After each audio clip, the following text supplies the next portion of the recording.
Avant sa chute, Iblis était connu sous le nom d'Azazil, un djinn de haut rang. Il était reconnu pour sa piété et sa dévotion inébranlable envers Allah. Les anges eux-mêmes s'émerveillaient de son engagement. La connaissance d'Azazil du divin était immense. Sa compréhension des royaumes célestes était inégalée. Allah a récompensé sa piété. Azazil a reçu la domination sur la terre. Il était un gardien de la création, un berger du monde. La création d'Adam marqua un tournant dans l'histoire de l'humanité. Allah annonça son intention de créer un nouvel être, un être unique parmi toutes ses créations. Cet être serait façonné à partir d'argile, un être de la terre, doté d'une âme et d'une conscience. Lorsqu'Azazil posa son regard sur Adam inanimé, une graine de jalousie fut plantée dans son cœur.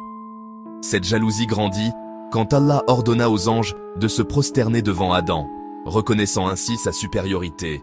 Les anges, êtres de pure lumière, obéirent sans hésiter, se prosternant avec dévotion. Azazil, cependant, hésita. L'orgueil gonfla son cœur, lui murmurant des doutes et des ressentiments, le poussant à défier l'ordre divin. Azazil, consumé par l'orgueil, refusa de se prosterner devant Adam, la création d'Allah. « Je suis fait de feu », déclara-t-il avec arrogance, alors qu'il est fait d'argile. Comment pourrais-je me prosterner devant lui? Cet acte de défiance brisa la piété d'Azazil, le transformant en un être de rébellion.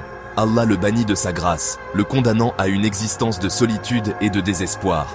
Azazil devint alors connu sous le nom d'Iblis, le paria, rejeté par tous. Pourtant, Iblis reçut un sursis, une chance de se racheter. Il lui fut accordé du temps jusqu'au jour du jugement, une période pour prouver sa valeur ou pour semer le chaos.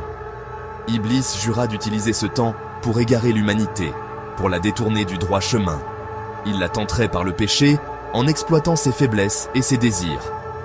Il murmurerait des doutes dans les cœurs et encouragerait les désirs les plus vils, espérant ainsi les éloigner de la lumière divine.